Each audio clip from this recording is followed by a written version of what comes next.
안녕하세요. 안녕하세요.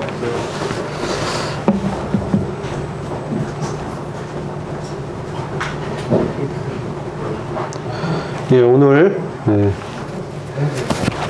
우리 성도님들과 함께 나눌 말씀은 요한복음 4장 후반부와 5장에 나타난 말씀을 함께 나누도록 하겠습니다. 말씀의 주제는 크고 기이한 일을 행하시는 하나님이라는 주제입니다. 크고 기이한 일을 행하시는 하나님. 요한복음 5장 20절 말씀이거든요. 요한복음 5장 20절 말씀을 제가 한번 읽겠습니다. 아버지께서 아들을 사랑하사 자기의 행하시는 것을 다 아들에게 보이시고 또 그보다 더 큰 일을 보이사 너희로 기이 여기게 하시리라. 아멘. 우리 주님께서 더 큰 일을 보이시고 기이 여기게 되시는 그러한 일에 대해서 5장은 말씀하고 있습니다. 지난 시간에 저희가 요한복음 4장에서 수가성 여인에 대해서 교제했습니다. 수가성 여인은 사마리아 여인이죠. 사마리아 지역에서 우리 주님이 직접 가셔서 천대받았던 이 사마리아의 그 혼혈 민족에게 이 말씀을 증거하심으로 그들을 구원하는 그런 역사를 보게 됩니다. 그래서 요한복음 전체적으로 보면요, 이 그리스도의 신성에 대한 큰 주제를 갖고 말씀을 전개해 나가고 있습니다. 이전에 그 니고데모에 대한 말씀을 제가 증거했는데요. 이 니고데모는 어떤 인물이었냐면은 위대한 기적을 행하시는 우리 주님을 인정한 사람이었습니다. 그러나 니고데모에게는 우리 주님은 선생님으로 랍비라는 호칭으로 그가 인식을 했었죠. 예수님의 기적을 그가 보고 알았지만 하나님의 아들로 현현하신 우리 주님에 대한 이해는 부족했던 그런 사람이었습니다. 어찌 보면 그는 지식적으로는, 말씀적으로는 예수님과 가장 가까이에 있었던 사람이었죠.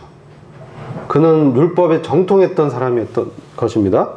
그러나 실제로는 예수님을 가장 이해하고 있지 못하고 있는 그런 상태를 보여주고 있었습니다. 이 요한복음 3장의 이제 니고데모죠. 그에게 우리 주님은 거듭남에 대해서 계시하셨죠. 물과 성령으로 나지 않으면 하나님 나라를 볼 수도 없고 들어갈 수도 없다라고 말씀하셨습니다. 그 다음 주님은 요한복음 4장 전반부에서는 예수님에 대한 인식을 더 깊이 전개해 나가시는데 수가성 여인을 통해서 우리 주님은 자신을 이제 계시하십니다. 수가성 여인은 우리 다 잘 아시다시피 죄인이죠. 죄인을 상징하고 있습니다. 근데 이 여인이 주님이 그녀의 과거를 다 꿰뚫고 그의 사정을 다 알고 계신 그 하나님의 전지하심에 대해서 그녀가 이제 인식하게 되죠. 이것은 이러한 기적을 통해서 이 기적이 이제 표적이 되는 것입니다. 그러면 기적과 표적은 다르죠. 이걸 잘 이해하셔야 돼요. 기적은 이제 미러클이라고 하고 표적은 사인이라고 합니다. 이 기적을 통해서, 즉 미러클을 통해서 사인, 표적을 이식한다는 것은 뭐냐면, 이 기적이 표적이 되었다는 뜻은 뭐냐면 그 기적을 통해서 예수님이 어떤 분인지를 이해하게 되었다는 뜻입니다. 그래서 이 수가성 여인은 예수님을 세상의 구주로 인정하게 됩니다. 그리고 어떤 일이 일어납니까? 그녀의 삶이 변화가 되죠. 그러면서 사마리아 성에 들어가서 그녀는 예수 그리스도의 증인이 됩니다.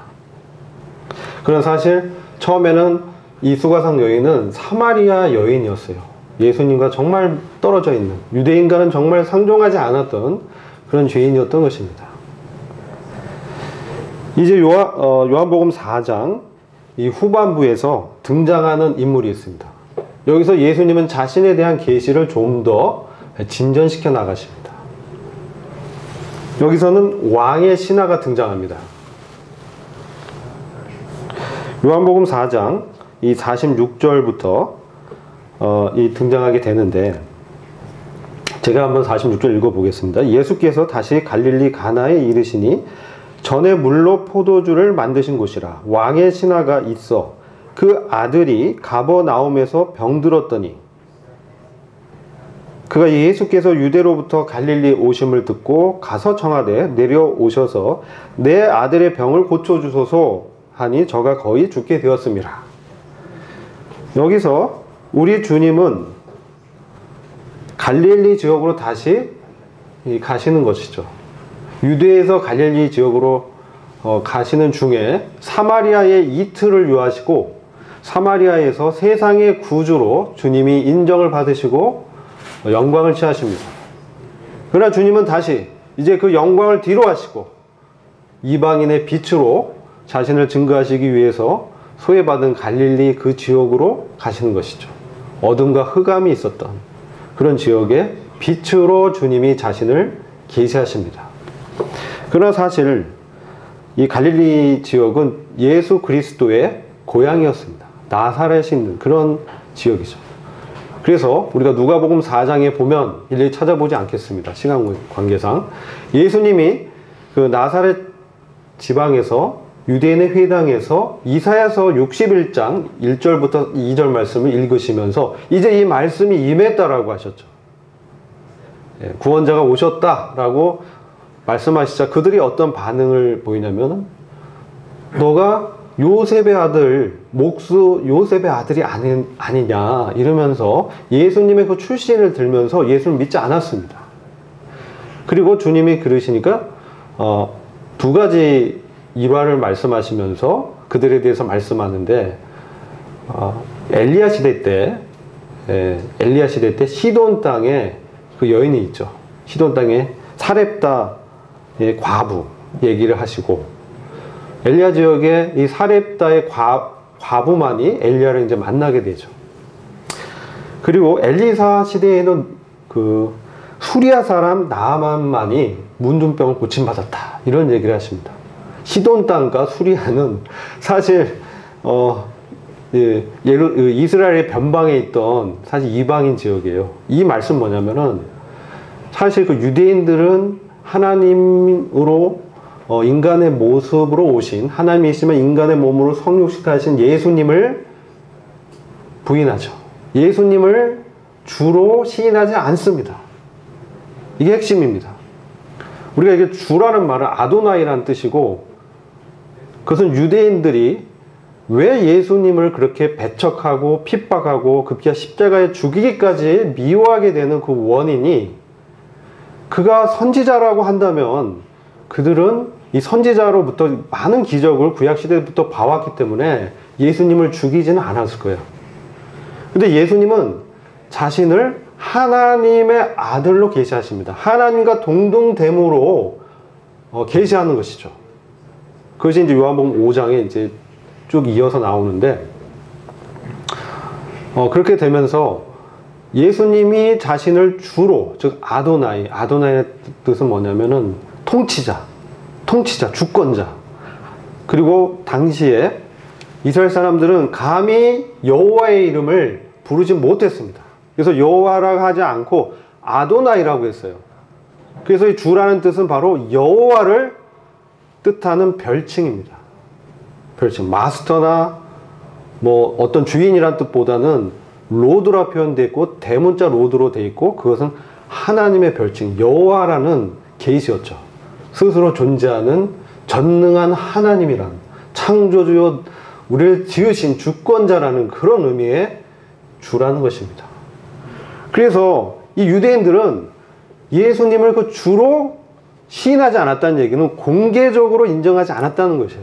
숨어서 뭐 인정할 수는 있었지만, 속으로, 마음속으로 그렇게 여길 수는 있었지만, 그들이 공개적으로는 그것을 시인하지 않았어요. 왜냐하면 그것을 공개적으로 시인하는 순간 예수 그리스도를 주로 공개적으로 인정하는 순간 유대교 사회에서 출교를 당했기 때문에 그들은 그런 리스크를 감수하지 않았어요. 그런 위험을 부담하지 않았습니다.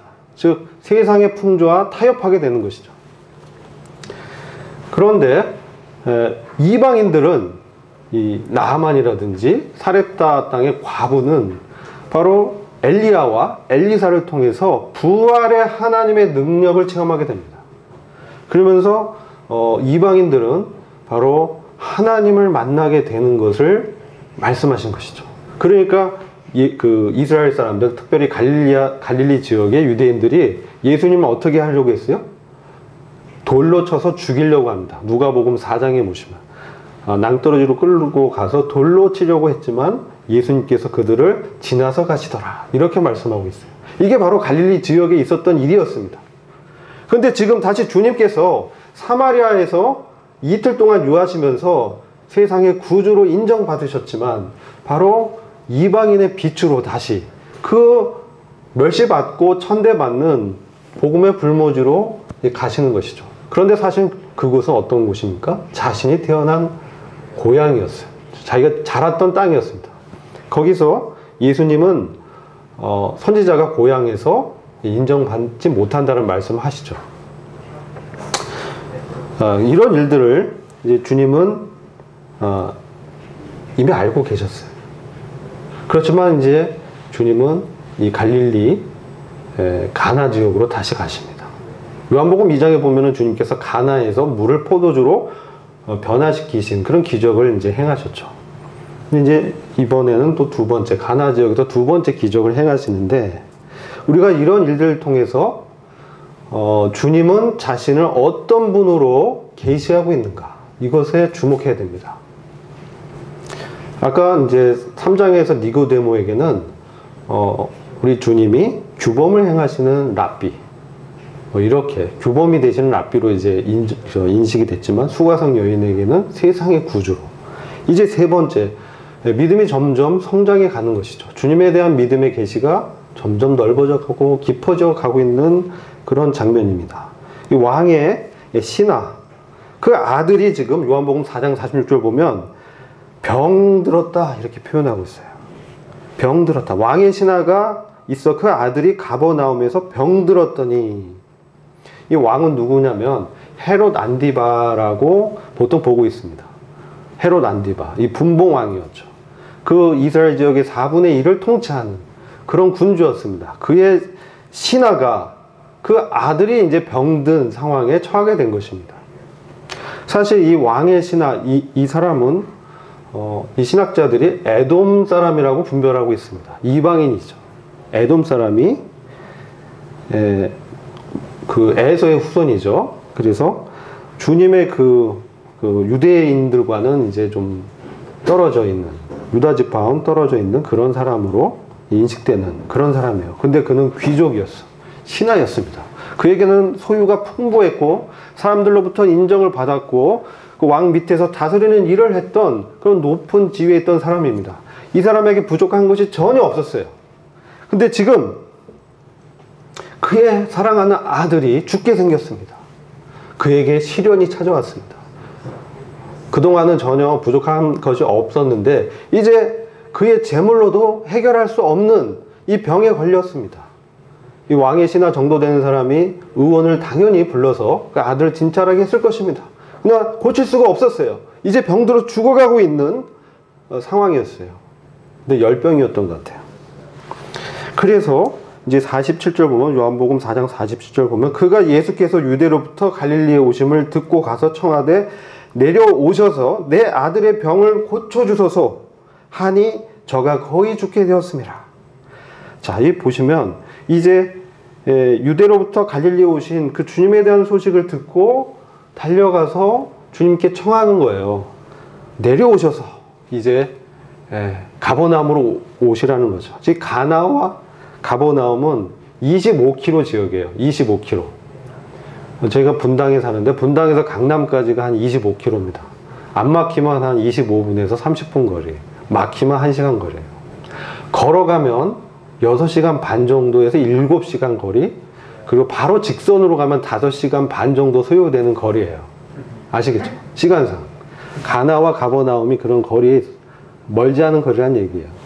거기서 지금 와서 청하는 거예요.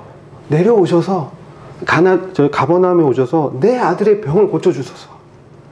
이 정도 왕의 그 신하가 청하면 감지덕지하고 가줘야 되잖아요.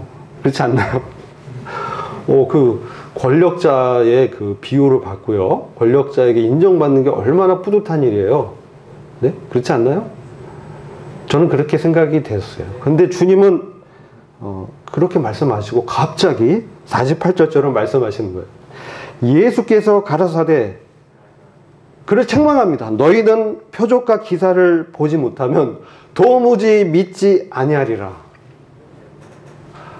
내가 직접 가서 그에게 안수 기도를 하고 그의 병을 고쳐주면 너희가 믿을 것이라는 거죠.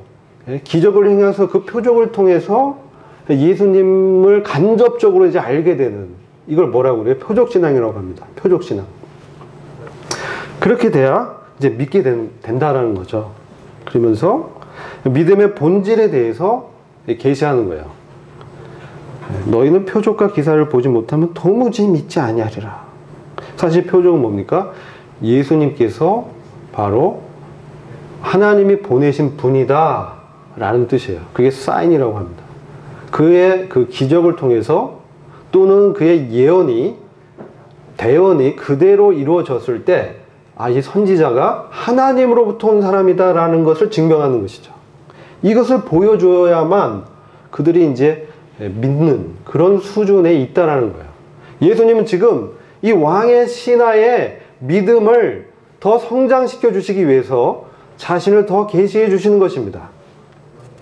그래서 바로 표적신앙에서 말씀신앙으로 회복하시는 그런 주님을 보게 되죠.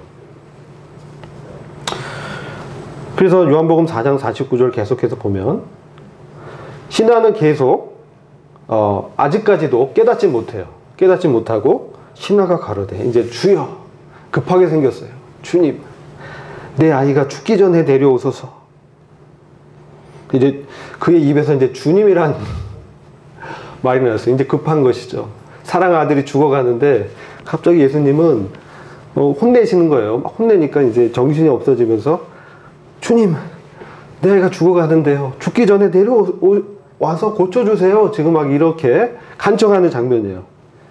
그런데 예수님이 갑자기 뭐란 말씀하시냐면은 예수께서 가라사대 가라! 그러는 거예요. 가라! 너 혼자 가라. 나는 같이 안 가고 가라! 내 아들이 살아났다. 하신데 여기서 그의 생각이 바뀝니다. 그의 생각이 바뀌면서 가라사대 내 아들이 살았다. 죽어가는 그 아들이 살았다. 이 주님의 그 말씀을 들었어요.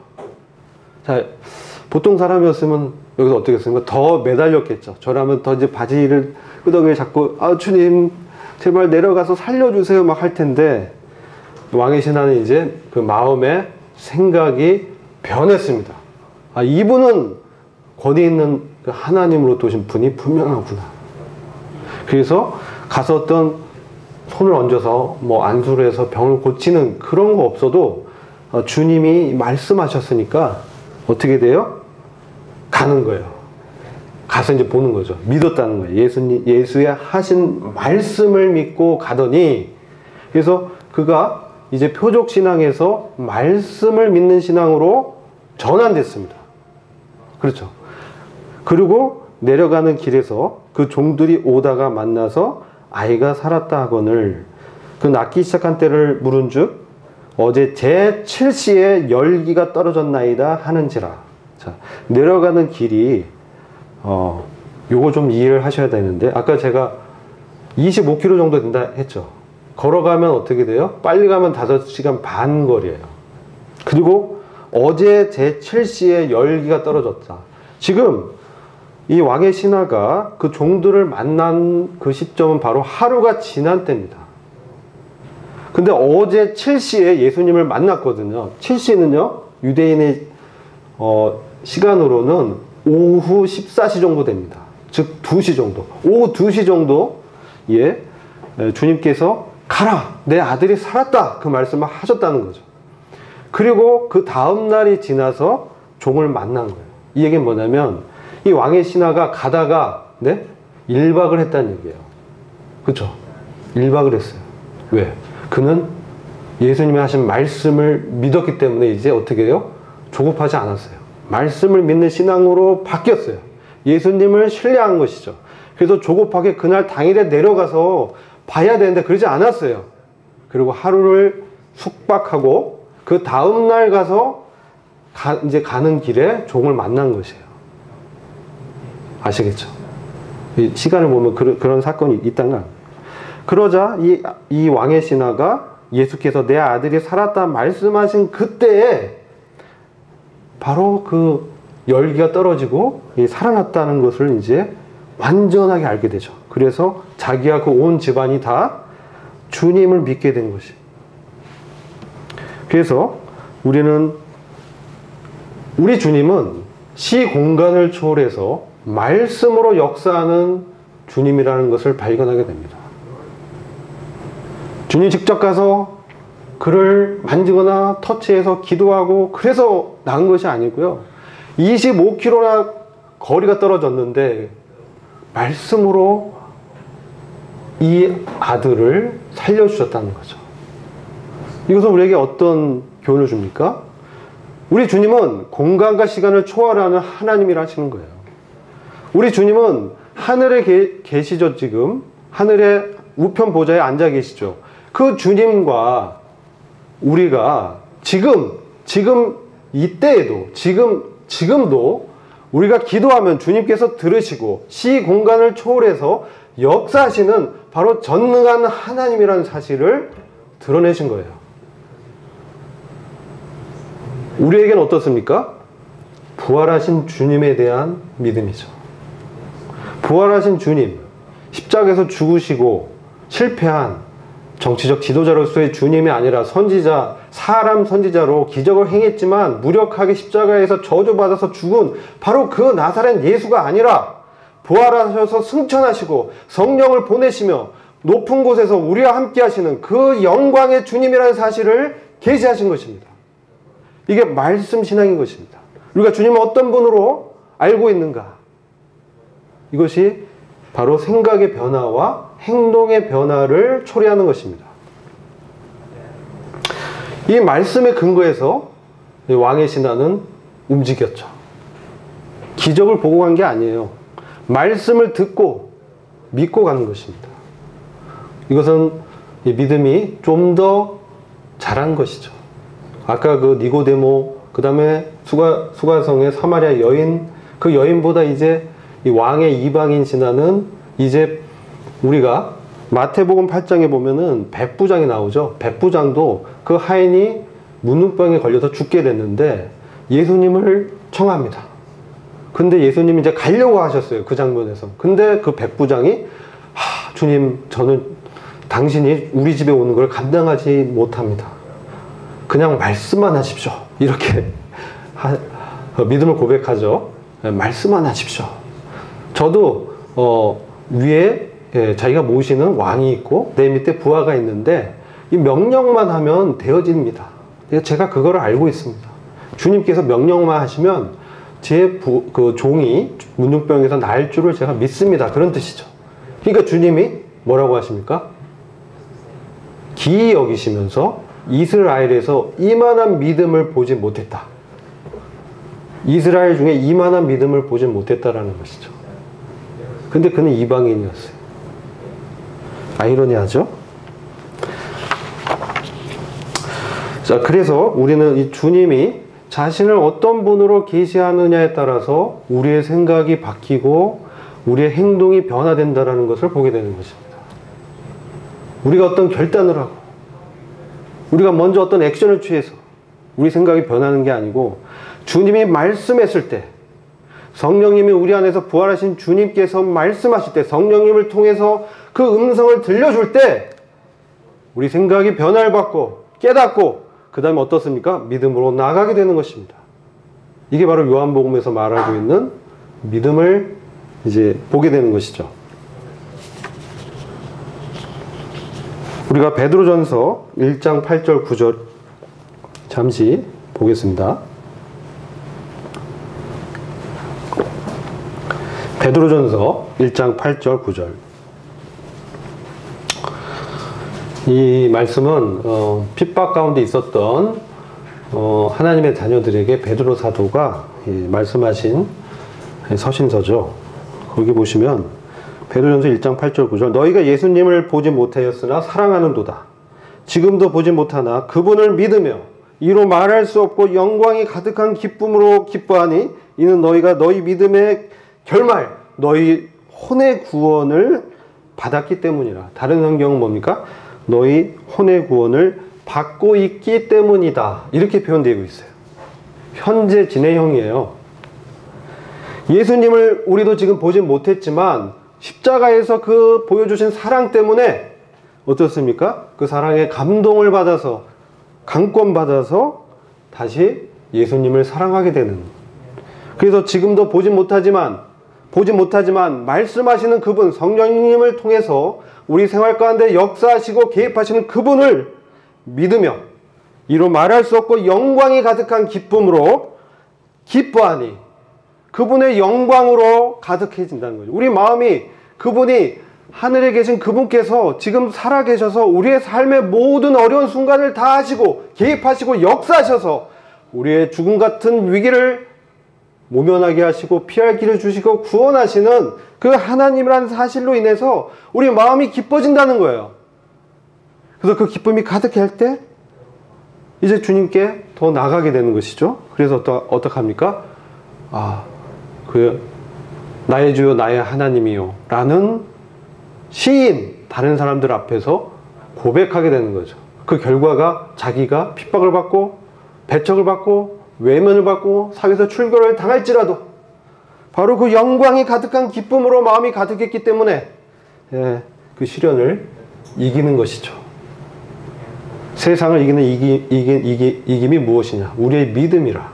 예수 그리스도께서 하나님의 아들이심을 믿는 자가 아니면 누가 세상을 이기겠느냐? 우리의 믿음이 세상을 이기는 것입니다. 예수께서 하나님의 아들이라는 것은 그분이 부활하신 하나님이라는 것을 믿는 것입니다. 그래서 너희 믿음의 결말은 뭡니까? 영혼의 구원 이렇게 표현되어 있는데 원어로 보면 이거는 혼을 얘기해요. 혼은 뭐냐면 나의 인격, 나 자체입니다. 나의 자체가 주님으로 변화한다는 이것은 성화 구원을 얘기하는 거예요. 나의 혼의 구원을 받고 있기 때문에 내 삶 가운데 주님이 역사하기 때문에 내가 영광스러운 기쁨으로 가득하고 이 시련을 이길 수 있다는 거예요. 그런 분으로 이제 계시하는 거죠. 자, 이제 이렇게 믿음이 어떤 상황과 단계를 거쳐서 성장하는지를 이제 4장까지 보고 오늘 크고 귀한 일을 행하시는 바로 하나님은 어떤 분인지 요한복음 5장에 걸쳐서 이제 말씀하고 있어요. 그래서 5장을 보시면 그 후에 이렇게 시작합니다. 그 후에 이런 일들이 있은 후에 유대인의 명절이 있어 예수께서 예루살렘에 올라가시니라. 이제 이 유대인의 명절이 어떤 명절인지는 이 주석가들이 다 의견이 분분합니다. 유월절이다, 뭐 장막절이다, 오순절이다. 그게 중요한 것이 아니고요. 이게 지금 유대인의 명절이라고 호칭되어 있는 게 중요합니다. 사실 레위기를 보면 이 명절은 절기는 다 여호와의 절기여야 합니다. 우리 여호와께서 우리 주님께서 행하신 구원과 또 우리 삶 가운데 역사하신 그 개입하신 그런 축복과 그 열매들을 기뻐하는 그런 절기인 것이죠. 그게 바로 여호와의 명절인데 지금 여기는 유대인의 명절이 돼 있어요. 유대인이 주체가 돼서 이미 유대인이 주관하는 종교적인 어떤 명절로 전락한 그런 상태를 보여주고 있습니다. 그때 예수께서 예루살렘으로 올라가시니라. 근데 여기는 우리가 잘 알고 있는 베데스다의 안전뱅이가 회복하는 놀라운 기적이 기록되어 있습니다. 베데스다 연못에서 안전뱅이를 고친 이 사건, 이것은 오늘날 어떤 영적인 교훈을 우리에게 던져주고 있느냐는 것이죠. 2절 보시면 우리가 예루살렘에 있는 양문 곁에 히브리 말로 베데스다라는 못이 있는데 거기 행각 5이 있었다. 이 2절 안에 여러 가지 영적 의미가 들어가 있습니다. 여러분 5장 30절 잠깐 먼저 보시면요.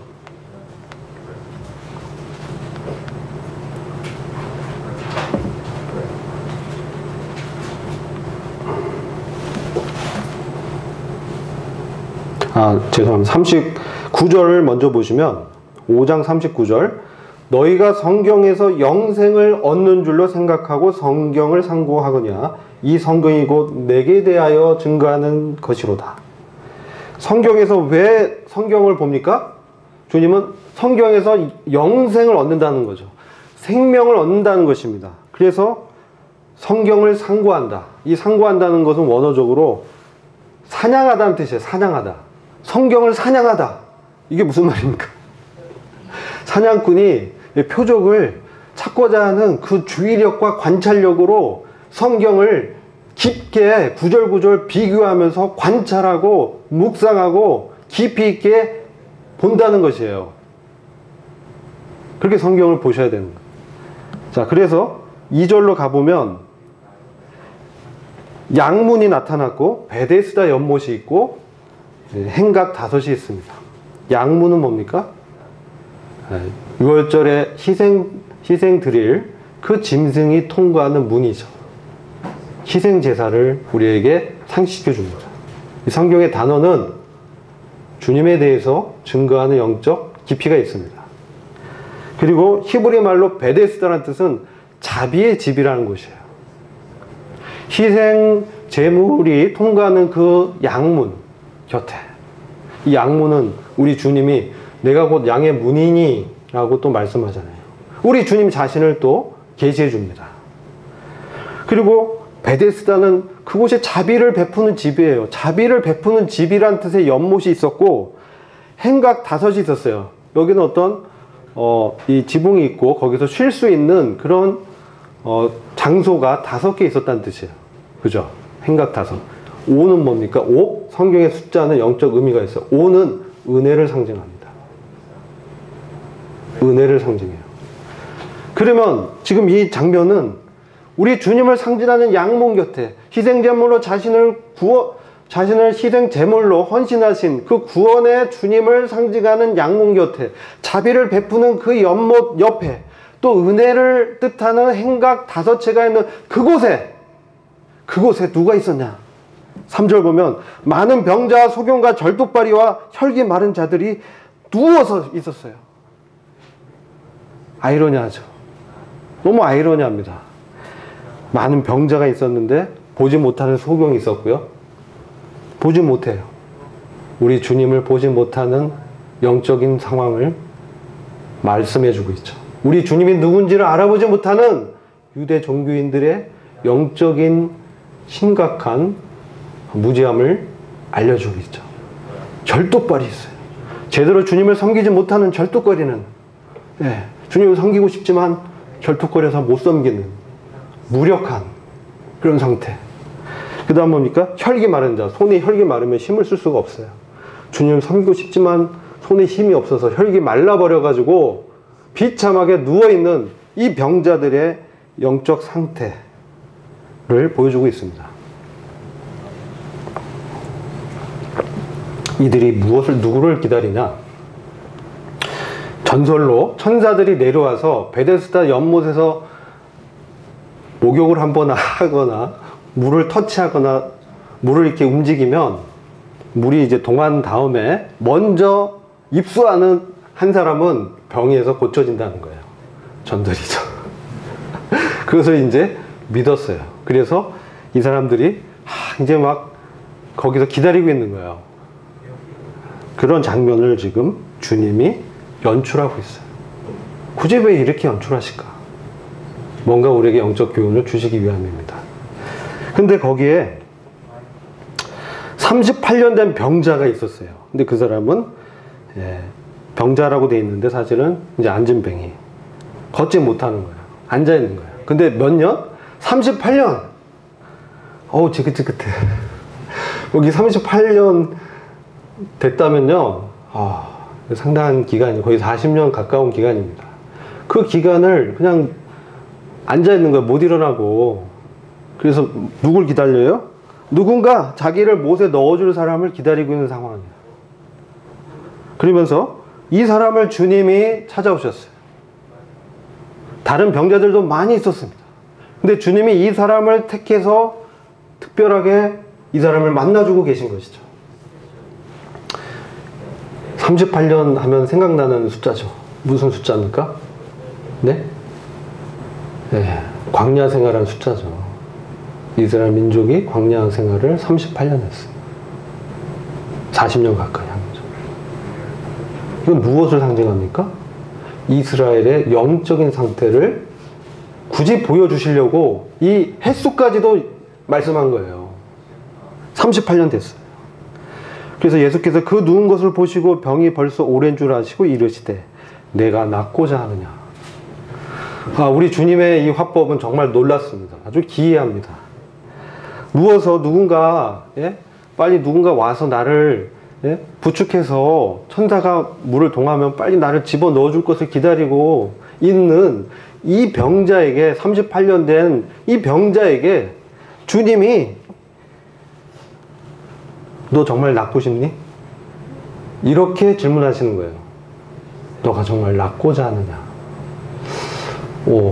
저는 이 질문을 생각해 보면서 참 도대체 왜 이런 질문을 하셨을까? 내가 정말 낫고자 하느냐? 저한테 주님께서 너가 정말로 낫고자 하느냐? 어떤 상태입니까? 마음은 원인데 주님을 섬기고 뭔가 행동하고 액션하고, 우리의 주일날 오면 어떻습니까? 열정을 가져라. 선교하고 나가서 선행을 행하라. 그렇죠? 설교를 듣습니다. 근데 정작 집에 가서 하면 그게 잘 됩니까?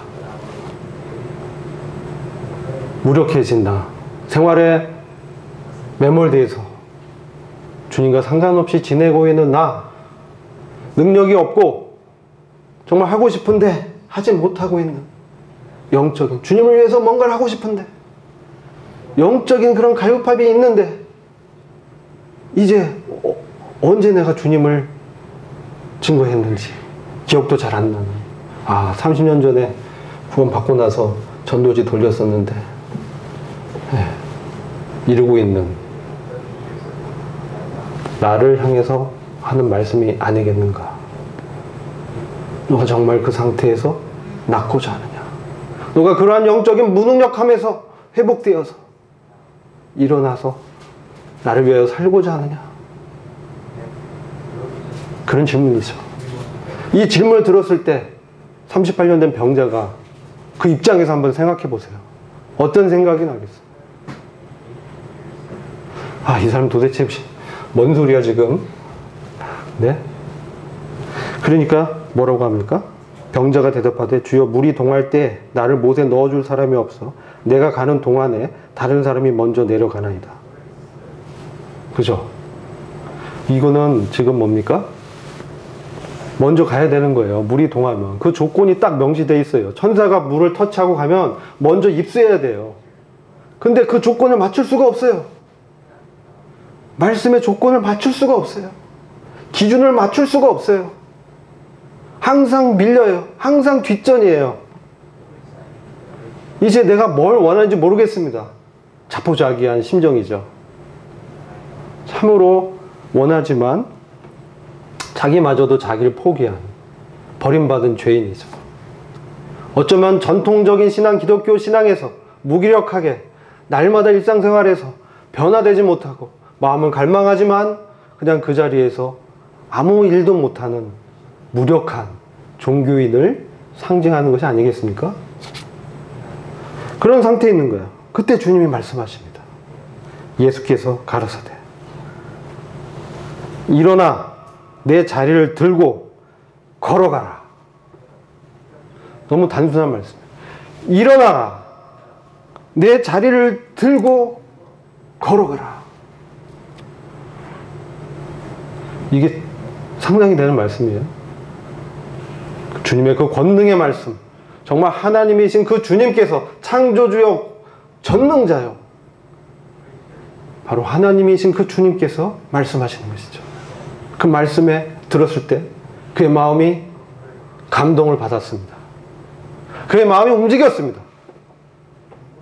나 이 상태에서 정말 나는 이렇게 비참하게 죽을 것인가? 아니면 말씀하시는 그 주님의 말씀을 믿고 기적이 먼저 일어나는 것을 기다리는 게 아니라 말씀이 들릴 때 그 말씀을 믿고 일어날 것인가? 갈등하겠죠. 근데 어떻겠습니까? 이 사람은 그 말씀을 믿었을 때, 들렸을 때, 어떻게 보면 이 병자는 간절하게 원하지 않았을 수도 있어요. 먼저 주님이 오셔서 그에게 마음의 안에 있는 그 소원을 일으켜 주시는 것이죠. 너가 정말 낫고자 하느냐? 너가 그 무력한 영적인 상태에서 벗어나고자 하느냐? 영적으로 그 죄 가운데 있는 상태에서 해방받고자 하느냐? 그랬을 때 그는 일어나게 됩니다. 주님, 정말 저를 구원해 주십시오. 저는 정말 무력한 자입니다. 저에게는 아무런 능력이 없습니다. 주님의 말씀만 의지해서 일어납니다. 그 믿음을 가졌을 때 9절에 그 사람이 곧 나아서 자리를 들고 걸어가니라. 아멘. 이날은 안식일이니. 그 말씀 믿고 났어요. 그리고 자리를 들고 걸어갔어요. 저는 이 말씀 보면서 골로새서 3장 9절 말씀이 10절 말씀이 생각이 났어요. 10절 말씀 9절부터 읽어보겠습니다.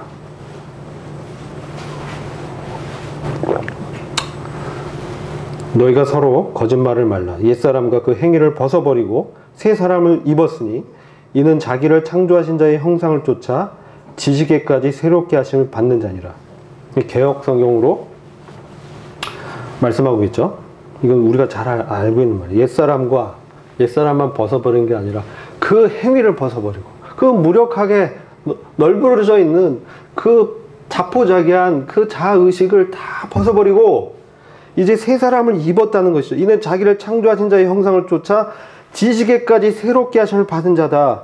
이렇게 말씀합니다. 근데 이것을 새 번역으로 보면요, 더 의미가 분명해집니다. 제가 읽어보겠습니다. 여러분은 옛사람을 그 행실과 함께 벗어버리고 새 사람을 입으십시오. 이 새 사람은 자기를 창조하신 분의 형상을 따라, 그분의 인격을 따라, 그분의 성품을 따라 끊임없이 새로워져서 참 지식에 이르게 됩니다. 이 세 사람의 원어에 가까운 번역입니다. 그래서 그분의 그 성품을 따라 그분의 인격에서 풍겨지는 바로 이 인격적인 주님을 만났을 때 우리의 생각이 변화가 되고 우리의 마음이 새롭게 되고 어떻습니까? 내 자신을 주님의 말씀에 드리게 되는 것이죠. 그래서 끊임없이 새로워져서 한 번에 이루어지는 게 아니고요. 끊임없이 날마다 이것은 날마다 내가 끊임없이 주님 오실 그날까지 우리 계속 우리 속사람은 날로 새롭도다. 그렇게 말씀하신 바울의 말씀처럼 우리는 끊임없이 새로워져서 참 지식에 이르게 됩니다. 이런 기적이 이 사람의 삶에서 나타나게 됐죠. 우린 주님을 어떤 분으로 믿고 있습니까? 주님은 자기 자신을 말씀으로 자신의 어떠함을 이제 직접적으로 5장부터는 계시하십니다. 4장까지는 간접적으로 자신을 나타내셨어요. 그러나 5장부터는 이제 자신이 어떤 분인지를 직접 계시하세요.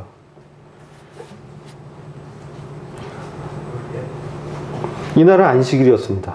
유대인들이 공격하죠. 그러잖아도 미워했는데, 예?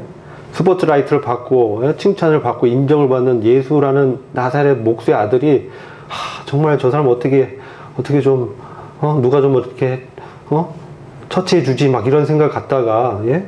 이제 점점 이들이 어떻습니까? 예수님을 죽이고자 모의하게 되거든요. 근데 13절 보면요, 이 병자가 낫고 난 다음에 사람들이 물었어요. 너더러 자리를 들고 걸어가라 하는 사람이 누구냐? 안식일인데 너 왜 매트리스 들고 왜 걸어가니? 그가 낳은 이 기적에는 관심이 없고 주님이 누구신지는 관심이 없고 왜 매트리스를 들고 걸어가니? 지금 이 질문을 하는 거예요. 그러니까 그 사람 예수님이 누군지를 알지 못했어요. 이미 예수님은 피하셨어요. 주님은 자신의 때에 자신을 계시하십니다. 그것은 십자가의 때죠. 그 후에 예수께서 성전에서 그 사람을 만나 이르시되 보라 내가 나았으니 더 심한 것이 생기지 않게 다시는 죄를 범치 말라 하시니 그 사람이 유대인들이 가서 자기를 고친 이는 예수라 하니라. 이것은요, 어떤 분들은 이 병자가 고자질했다고 생각하지만 그게 아니에요. 이 행위를 함으로 어떻게 되냐면요, 자기도 배척받는 거예요. 예수님이 나를 고치신 분이에요 라고 얘기하는 거예요. 나를 낫게 한 분이 바로 예수님이에요. 그리고 이 일로 인해서 이제 유대인들이 예수님을 더 핍박하게 되죠. 근데 17절에 놀라운 말씀을 주님이 하시는 거예요. 예수님은 저희에게 이르시되 내 아버지께서 이제까지 일하시니 나도 일한다. 너무나 간략한 말씀인데 이 말씀 안에 놀라운 예수님에 대한 계시가 있습니다. 이것이 우리에게 영적인 큰 교훈이 되기를 원합니다. 여기서 예수님은 하나님을 아버지라고 말씀하고 있어요. 내 아버지께서 일하시니 나도 일한다. 이것은 너무나 긴밀하고 친밀한 관계죠. 우리도 이런 하나님과의 관계를 갖기를 원합니다. 아버지 아들의 관계가 얼마나 친밀합니까? 그리고 아들은 얼마나 아버지를 닮았습니까? 그 유전자가 다 전이가 되잖아요. 그 성품이 다 나타나잖아요. 그게 아들이잖아요. 그게 아버지와 아들의 관계인 거예요. 완전히 하나 된 관계죠. 그래서 아버지가 일하시니 나도 일한다라는 거예요. 바로 주님은 하나님 전능하신 그분을 자신의 아버지로 계시하신 것입니다. 그리고 그 아버지께서 일하기 때문에 나도 일한다라고 말씀했습니다. 그래서 유대인들이 이 때문에 예수님을 더욱 죽이고자 했습니다. 예수님을 주요 그리스도라고 할 때, 그리스도는 메시아란 뜻입니다. 왕이, 기름 부음 받은 선지자나 왕이나, 그죠? 그런 사람을 우리는 메시아라고 합니다. 그리스도라고 합니다. 근데 주와 그리스도로 할 때는 주라는 것은 다릅니다. 주는 그런 왕이요, 선지자요, 이런 기름 부음 받은 사람이 아니고요, 하나님이란 뜻이에요. 이분을 계시한 거예요. 그분이 일하시니 나도 일한다. 이름으로써 하나님을 자기 친아버지라 해서 자기를 하나님과 동등하게 동등으로 삼으셨다. 그죠? 그러면서 그러므로 예수께서 저에게 이르시되 내가 진실로 진실로 너희에게 이르노니 아들이 아버지 하시는 일을 보지 않고는 아무것도 스스로 할 수 없나니 아버지께서 행하시는 그것을 아들도 그와 같이 행하느니라. 하나님 아버지께서 우리 주님께, 아들에게 다 보여주시고 말씀하시는 것을 주님이 보고 듣고 행한다는 것이죠. 그래서 아버지께서 아들을 사랑하사 자기의 행하시는 것을 다 아들에게 보이시고 또 그보다 더 큰 일을 보이사 너희로 기이 여기게 하시리라. 아들에게 다 보이신데 그보다 더 큰 일을 보여주시고 또 그것이 기이 여김을 받는다고 하셨어요. 이게 어떤 일입니까? 이런 기적보다 더 큰 일.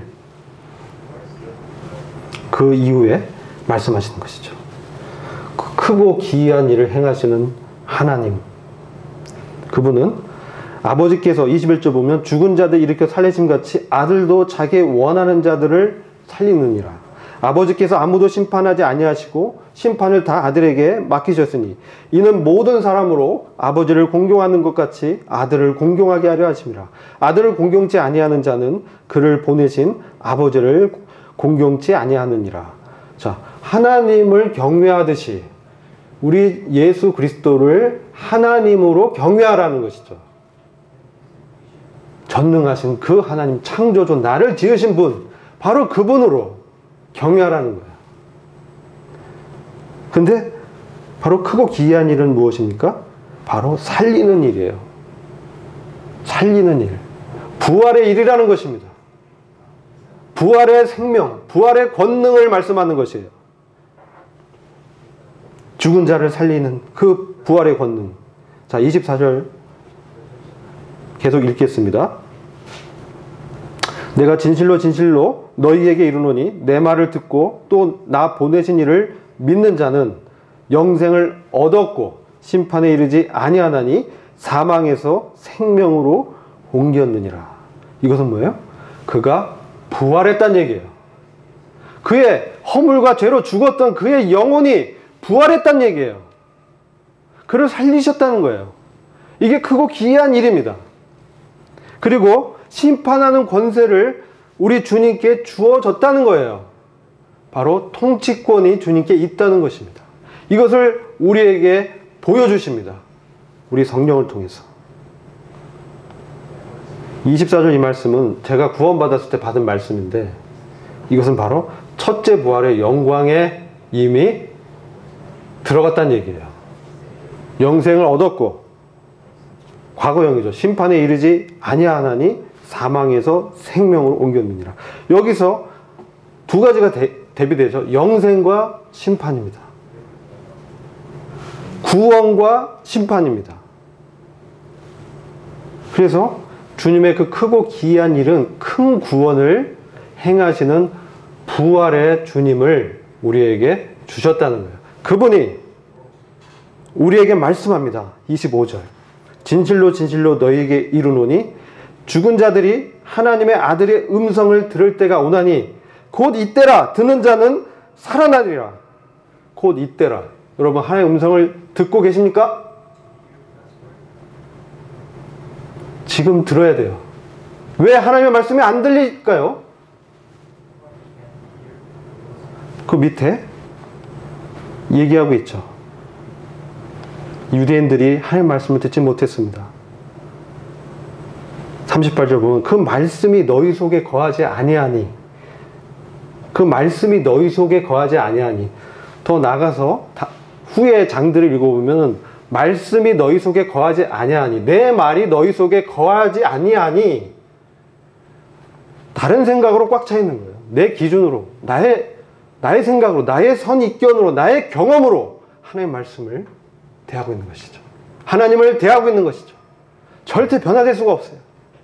내 중심으로 말씀을 대한다면 나는 그 순간 기쁘지만 그것이 그 사람의 생각과 그 사람의 삶을 절대로 변화시킬 수 없는 거예요. 제가 말씀하는 건 지속적으로 말씀하는 거예요. 지금 이 병자에게도, 회복된 병자에게 다시는 가서 죄를 범치 말아라 말씀하십니다. 이게 어떻게 가능합니까? 근데 항상 주님은 회복시키시고 다시는 가서 죄를 범치 말아라. 음행하다가 잡힌 그 여인에게도 다시는 가서 죄를 범하지 말아라. 그렇게 말씀하세요. 이것은 뭡니까? 우리의 거룩한 삶이 매우 중요하다는 거예요. 우리가 죄를 씻음 받았다면, 우리가 다 온몸이 다 주님의 그 말씀으로 씻음 받고 보혈로 죄 용서 받았다면 이제 뭡니까? 이미 씻음을 받았죠. 그 다음엔 발만 씻으면 돼요. 발만. 거룩한 삶을 유지하라는 것이죠. 첫째 부활에 참여한 자는 복이 있도다. 그죠? 그가 둘째 사망에 이르지 아니한다 하고, 첫째 부활에 영광에 들어간 자가 뭡니까? 복되고 거룩하도다. 요한계시록 20장 5절 말씀. 우리는 첫째 부활의 그 영광을 맛보고 있습니다. 우리가 주님의 음성을 들을 때 우리는 이미 어떻게 돼요? 그분과 함께 살아난 것이에요. 그 하나님의 그 능력이, 부활의 생명이 우리 안에서 역사합니다. 이것을 들어야 돼요. 자기 기준이 강한 자들은 못 들어요. 내려놔야 됩니다. 세미한 음성을 들을 수가 없습니다. 어떤 자에게 주님의 말씀의 음성이 들립니까? 이와 같이 38년 된 병자처럼 무기력하게 자기의 모든 가능성을 내려놓고 하나님을 바라보는 사람, 처절하게 자포자기하고 주님만이 유일한 구원이라고 시인하는 사람, 그에게 하나님의 음성이 들립니다. 그리고 그것이 지속됩니다. 그리고 그것이 내가 주님을 의지하고 의식할 때마다 내 안에 성령님께서 세미하게 말씀을 통해서 말씀하십니다. 그 음성을 들을 때 내가 살아나는 것이죠. 그리고 그 말씀에 나를 순종하는 것입니다. 이게 자기의 의지가 이제 부합되는 거죠. 연합해서. 그렇게 됐을 때 그에게서 부활의 생명이 열매로 나타나는 것이죠. 지금 이것을 그리스도의 심판대에서 물으실 거예요. 이것을 판단하시고 심판하실 것이에요. 이것을 기억하기 바랍니다. 그래서 저와 여러분이 이 주님 앞에서 서게 됐을 때, 내가 그분의 음성을 들을 때, 나를 복종시키고 그 말씀을 순종해서 나아갈 때, 그것이 주님께서 인정하시고 능력 주시고 상 주실 것을 믿으시기 바랍니다. 예, 기도하겠습니다. 아버지 하나님, 우리 주님께서 어떤 분인지, 부활하신 하나님이신지, 그분께서 우리 안에 말씀으로 거하시면서 우리를 훈계하시며 또 살리시고 먹이시고 힘을 주시고 살아가게 하심을 감사를 드립니다. 저희 어떠한 그 기준과 저희 어떠한 선지식과 저희 어떠한 경험으로 주님을 대체할 수 없습니다. 오직 주님만이 구원이시고 우리 주님께서 하나님께로서 나와서 우리에게 지혜가 되시고 의가 되시고 거룩이 되시고 구속이 되어주신 그 주님을 찬양드립니다. 우리 구원이 되신 주님을 높여드립니다. 우리 주 예수 그리스도의 존귀하신 이름으로 감사하며 기도했습니다.